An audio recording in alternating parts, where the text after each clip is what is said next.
السلام علیکم جی۔ اللہ تعالیٰ نے ہمیں قرآن میں اور نبی کریم صلی اللہ علیہ وسلم کی بہت سی احادیث میں اللہ تعالیٰ نے نبی کریم صلی اللہ علیہ وسلم کے ذریعے ہمیں یہ حکم دیا ہے کہ جو آپ کے صلہ رحمی کے رشتے ہیں انہیں آپ کسی صورت قطع نہیں کر سکتے جب تک شریعت میں کوئی ایسا راستہ نہ نکلے یا شریعت کی روح سے انہیں چھوڑنا آپ کے لیے ضروری یا حکم کی حیثیت اللہ اور اللہ کے رسول کا حکم بن جائے۔ اس کے علاوہ آپ کو صلہ رحمی کے رشتے جو ہیں انہیں ختم نہیں کرنا۔ بعض صورتوں میں ہم دیکھتے ہیں کہ کوئی ہمارا اپنا پیارا ہمیں بار بار خاندان کو بار بار بہت سی الجھنوں کا شکار کر رہا ہے اور اس کی وجہ سے ہماری پوری فیملی ڈسٹرب ہو رہی ہے۔ ایسے میں ہمارے بہت سے لوگ اس رشتے سے قطع تعلقی کرنا چاہتے ہیں یا کر جاتے ہیں، جو بالکل بھی اللہ کے اور اللہ کے رسول کے حکم کے منافی ہے۔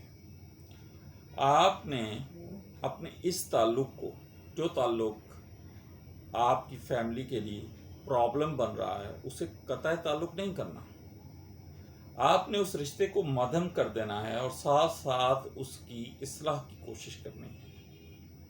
اگر آپ قطع تعلق کر دیں گے تو آپ پوری زندگی کے لیے ایک تو اس رشتے سے دستبردار ہو جائیں گے اور دوسرا اللہ کے حکم کے منافی جائیں گے، جو آخرت میں آپ کے لیے بہت سخت